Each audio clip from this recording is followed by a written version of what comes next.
Hey guys, welcome back to Danielle's Crochet Barn. Today we're going to go over the entire season of my farmer's market.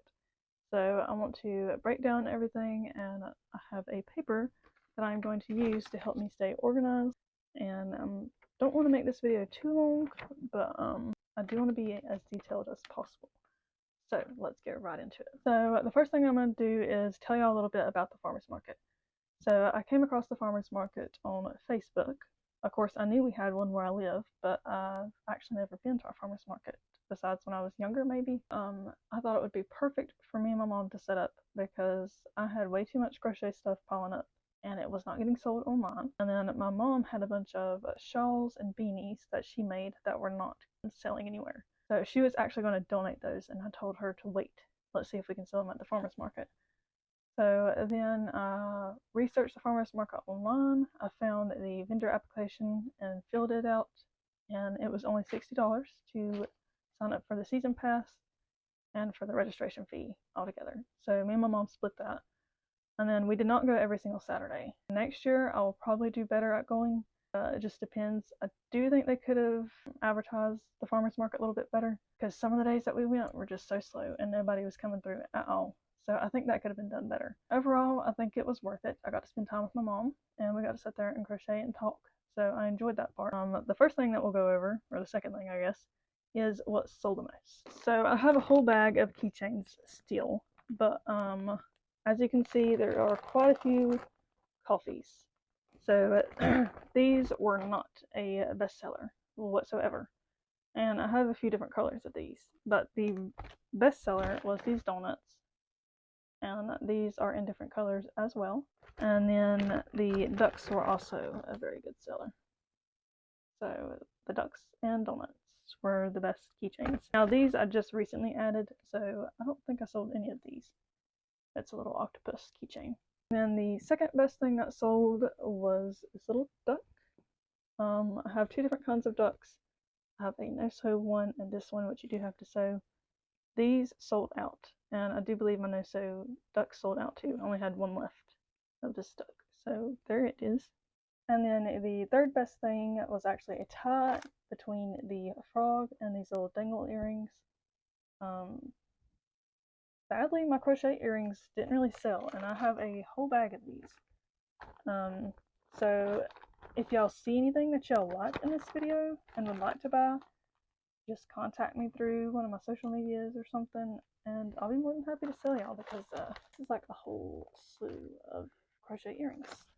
And then here's some in individual bags. But yeah, those did not sell. My dangle earrings done better, which were not crochet. And then also this frog for the third thing that sold the best. So next we'll talk about how many items sold total. So before I tell y'all, let's see if y'all can guess down in the comments below. So 1, 2, 3. I sold 142 items.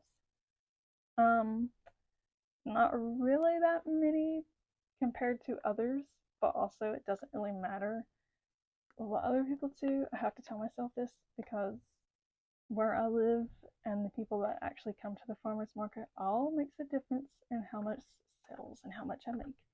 So 142 items are pretty good, because if I hadn't went to the farmer's market, I would have sold 0 items. So I'll take what I get. Oh, and I do want to mention before I continue on, there will be a part 2 to this video, which will be me showing everything that I have left over.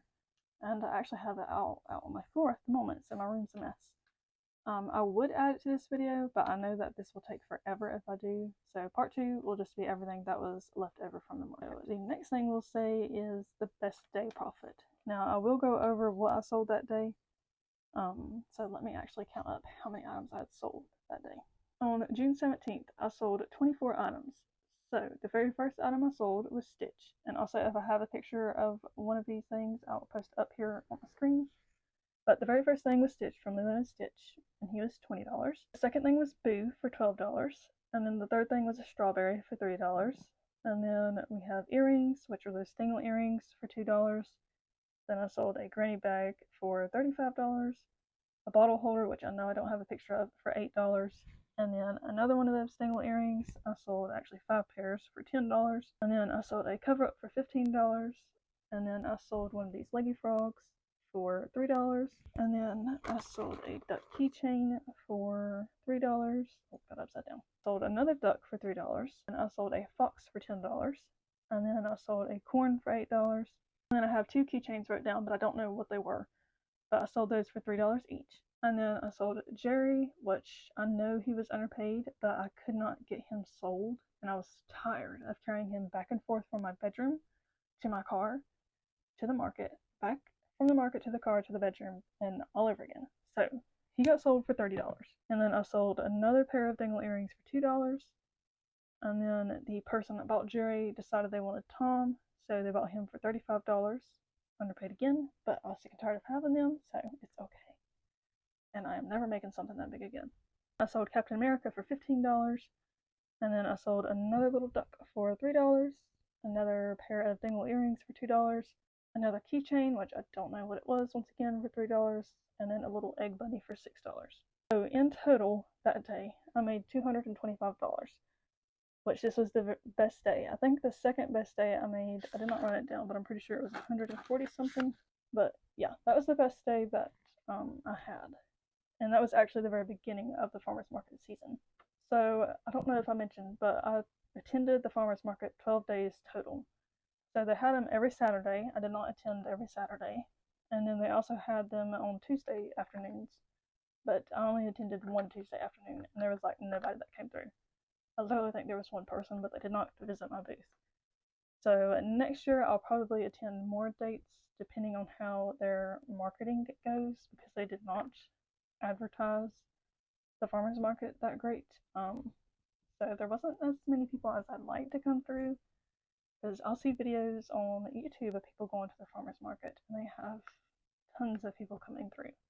Mine did not, but it's okay. So the next thing we'll talk about is things that I would do different in the future for the farmer's market.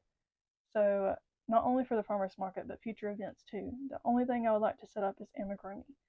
I did have headbands and washcloths. I had clothes set up on a rack, and I think I just had too many options, and it was overwhelming for people. So I would like to slim down to only my amigurumi. Also, I keep looking over there because I'm looking at my crochet stuff, so ignore that. But I would like to get my clothes sold. I don't really know how to, because when people came up, they overlooked that rack, which I bought. Well, the rack that I was using wasn't exactly a clothing rack, so I did buy a proper rack, and I just got it yesterday. I am going to try and use that and see if that makes a difference. I think a lot of the clothes were more towards the younger generation style, I guess. So most of the people that did come to the farmer's market were probably, I'd say, about 40 or so years old. I did have some elderly ladies come through, so they were more interested in the shawls that my mom made. So my mom did get a few shawls sold. And then as far as the headbands and washcloths go, we had a bunch of those that did not sell. I think I sold one headband, and then my mom sold maybe 3 washcloths. Oh, I guess I should add on the washcloths. A lot of other people at the farmer's market also had crochet washcloths. Those are very popular pieces that people make, so that might be why those did not sell. But yeah. And then I do think where I was set up at the farmer's market had something to do with how much I was selling. We were set up at the very end, so like the very last booth that somebody would visit.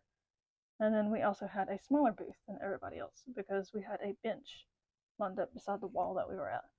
So I would like to invest in another table. I could not for this farmer's market because I just did not have enough room for my rack and my one table. So I think if I had another table, I could display my stuff a little bit better and it not be so cramped up. And I think that would help with what gets sold and what does not get sold. And then the very last thing that we'll talk about, which is what y'all want to know, is how much I made with every day added together. It's not the biggest amount, but it is some money that I did not have before, so I will take it. So I made $1,066.92, which is way better than what I would have had if I had not went to the farmer's market. With all of this said, I am going to try and do the farmer's market again next year, and I'm going to put more effort into looking at vendors on Facebook. So I just recently started, but every vendor that I have sent an email to or a private message to Facebook on, they already are booked out, which is my fault. I should have looked at this stuff at the very beginning of the year. So starting January of 2024, I'm going to fill out some vendor things, and I'm going to go to some more markets. because I actually enjoyed setting up and selling my stuff and seeing people get happy and excited about my items. So we're going to hope that I can get us some vendors. Also, this crochet stuff just makes me extremely happy. And if I can do this as a job for the rest of my life, I'm going to do it. So yeah, this is me telling myself I'm going to do it. But yeah, before I get carried away, I guess that is it for part one of my farmers market recap. I guess mini series. I'm not really going to call it a series.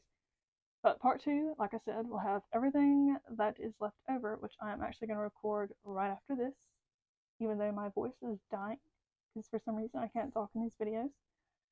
But with all that said, I hope y'all enjoyed today's video. If y'all have any questions, just leave them down below and I'll answer back. And then also, if y'all have any video ideas, I would be more than happy to do the video idea. So I hope y'all have or had a good day, and I'll see you next time. Bye!